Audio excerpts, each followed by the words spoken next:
नमस्कार, स्वागत है आपका न्यूज़ 7 भारत में। एक ऐसी खबर, एक ऐसी जानकारी जो इतिहास बदलने का मज़ेदार रखती है। हैरान हो जाएंगे आप यह जानकर, हैरान हो जाएंगे आप ऐसे सबूत देखकर कि केदारनाथ और बद्रीनाथ यह दोनों बौद्ध स्थल रहे हैं, बौद्ध विहार रहे हैं। वीडियो अंत तक जरूर देखिएगा जिससे पूरी तरीके से आप कंफर्म हो पाएं। बीच में अगर आप वीडियो स्किप करते हैं तो जाहिर सी बात है कि आप कंफ्यूज हो सकते हैं और भ्रमित हो सकते हैं। शंकराचार्य ने जो काम नेपाल में किया वही काम कुमायूं और गढ़वाल में भी किया। उन्होंने बौद्धों को वहां से बाहर निकाल दिया और ब्राह्मण धर्म को पुनर्स्थापित किया। डैनियल राइट ने अपनी किताब हिस्ट्री ऑफ नेपाल तथा रिच डेविस ने अपनी किताब बुद्धिस्ट इंडिया में स्पष्ट तौर पर बताया है कि केदारनाथ और बद्रीनाथ बौद्ध स्थल हैं। साफ साफ इन दोनों किताबों में पूरी तरीके से डिटेल में वर्णन है कि केदारनाथ और बद्रीनाथ की स्थिति उस समय क्या थी, कैसी थी और किस तरीके से वह बौद्ध स्थल कन्वर्ट करके बदल कर रौंद कर किस तरीके से इस समय बद्रीनाथ और केदारनाथ बना। विधिवत यह जानकारी आपको मिलेगी। यह दो पुस्तकों का नाम मैं बता रहा हूं, हिस्ट्री ऑफ नेपाल जिसे डैनियल राइट ने लिखा है और दूसरी पुस्तक है बुद्धिस्ट इंडिया, इसे लिखा है रिच डेविस ने। आप यह दोनों पुस्तकें जब पढ़ेंगे तो आपको पूरी तरीके से जानकारी मिलेगी कि किस तरीके से केदारनाथ और बद्रीनाथ को रौंदा गया और उन बौद्धिस्ट स्थल को किस तरीके से पाखंडियों ने अपना केदारनाथ और बद्रीनाथ मंदिर बना दिया। आदि शंकराचार्य ने सन 820 ईस्वी के आसपास केदारनाथ और बद्रीनाथ में स्थित बुद्ध मूर्तियों को उठाकर नजदीकी जलाशय में, जिसे नारद कुंड कहा जाता है, में फेंकवा दिया। मैं फिर से रिपीट करना चाहूँगा कि आदि शंकराचार्य ने सन 820 ईस्वी के आसपास केदारनाथ और बद्रीनाथ में स्थित बुद्ध मूर्तियों को उठाकर नजदीक के जलाशय, जिसे इस समय नारद कुंड कहा जाता है, में फेंकवा दिया।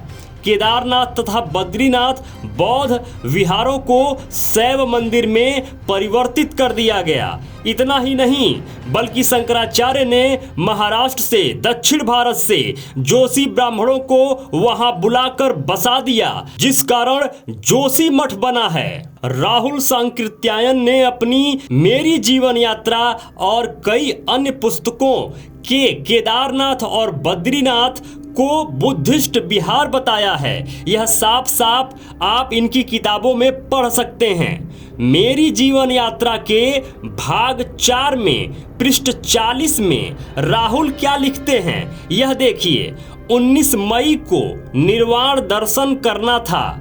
सवेरे करीब 7 बजे मैं मंदिर के करीब पहुंच गया। गर्भगृह में नंबूदरी रावल और उनके सहायक डिमरी पुजारी को छोड़ कोई और नहीं जा सकता था, न कोई मूर्ति को हाथ लगा सकता था। मेरे मित्रों, आगे बढ़ने से पहले आपको एक सूचना दे देता हूं कि अगर आप चाहते हैं कि निरंतर हम आपके लिए कंटेंट बनाते रहें तो हमें डोनेशन जरूर करें। स्कैनर स्क्रीन पे लगा हुआ है, स्कैन करके हमें आप डोनेशन जरूर करें। और जो भी मित्र अभी तक इस चैनल को सब्सक्राइब नहीं किए हैं तो अभी के अभी सब्सक्राइब कर लीजिए और अपने सभी मित्र जो आपके आसपास रहते हैं उनके भी मोबाइल में आप सब्सक्राइब जरूर कराइए और बेल नोटिफिकेशन जरूर ऑन कराइए, सबसे ऊपर वाला। चलिए आगे बढ़ते हैं। स्नान कराने के लिए मूर्ति नंगी कर दी गई। जब यह गए थे वहां पर तो स्नान कराने के लिए मूर्ति को नंगा किया गया। इसी को निर्वाण दर्शन कहते हैं। मूर्ति काले पत्थर की थी। आंख, नाक, मुंह लिए एक बड़ा पत्थर का खंड मालूम होता है। किसी ने तराश कर निकाल दिया है, लेकिन इसे तराशा नहीं कहना चाहिए। शायद हथौड़े से जानबूझकर तोड़ा गया है या पत्थरों में फेंकते यह हिस्सा निकल गया। पद्मानस्थ मूर्ति के इस हाथ की हथेली पैरों पर थी। क्या लिखते हैं, ध्यान दीजिए। पद्मावस्थ अवस्था में यह मूर्ति है जिसकी हथेली पैरों पर थी। मूर्ति पद्मावस्थ भूमि स्पर्श मुद्रा बुद्ध की है। आप साफ साफ जब उस मूर्ति को देखेंगे तो आपको प्रतीत होगा कि वह पद्मावस्थ मूर्ति है। वह गौतम बुद्ध की भूमि स्पर्श मुद्रा वाली मूर्ति है, जिसमें मुझे कोई संदेह नहीं है। मैंने सारनाथ और अन्य जगह इस तरह की मूर्तियां पहले भी देखी हुई है जो भूमि स्पर्श मुद्रा में होती है। ठीक उसी प्रकार यहाँ की मूर्ति है। और सबसे बड़ी बात वो ये लिखते हैं कि नीचे अलकनंदा नदी है। अलकनंदा के साथ सटे हुए नारद कुंड में और भी मूर्तियां हैं। यह बात आपको जानने योग्य है और समझने योग्य है कि आदि शंकराचार्य ने बुद्ध की मूर्तियों को तुड़वाकर और नजदीकी जलाशय, जिसे अब तब नहीं अब नारद कुंड कहा जाता है, में फिकवा दिया। और ये भी लिखते हैं कि उस नारद कुंड में एक मूर्ति नहीं अनेक मूर्तियां नजर आएंगी। लेकिन अभी की स्थिति क्या है? अभी अगर आप इन स्थलों पर जाएंगे तो आपको नारद कुंड तक जाने के लिए मनाही है। आप नारद कुंड में जा नहीं सकते, आप नारद कुंड में उतर नहीं सकते। तरह तरह की गपोल लीलाएं बना दी गई हैं कि आप नारद कुंड के पास तक ना जा पाएं या नारद कुंड में आप उतर ना पाएं, जिससे कहीं ऐसा ना हो कि अभी भी बची हुई कोई मूर्ति कोई देख ले और सारा का सारा पोल खुल जाए।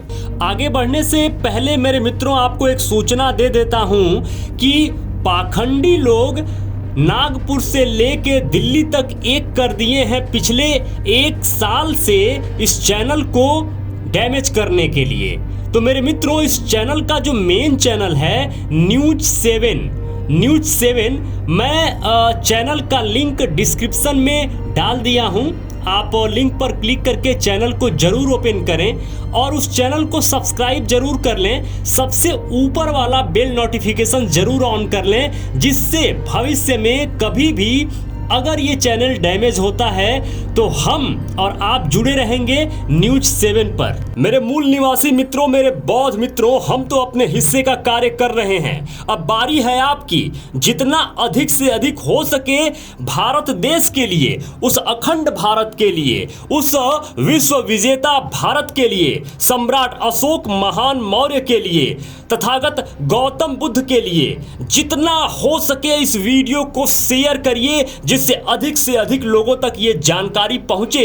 इन जानकारियों से अभी भी बहुत सारे हमारे मित्र अपरिचित हैं, नहीं जानते हैं और आज भी मूर्खतावश वह उन पाखंडियों का, उन विदेशियों का तलवा चाटने में अभी भी व्यस्त हैं। ऐसे लोगों को यह वीडियो जरूर भेजिए। जो भी मित्र अभी तक इस चैनल पे बने हुए हैं, जो भी मित्र अभी तक इस वीडियो को देख रहे हैं, आप सबको बहुत बहुत मंगल कामनाएं। नमो बुद्धाय, जय भारत।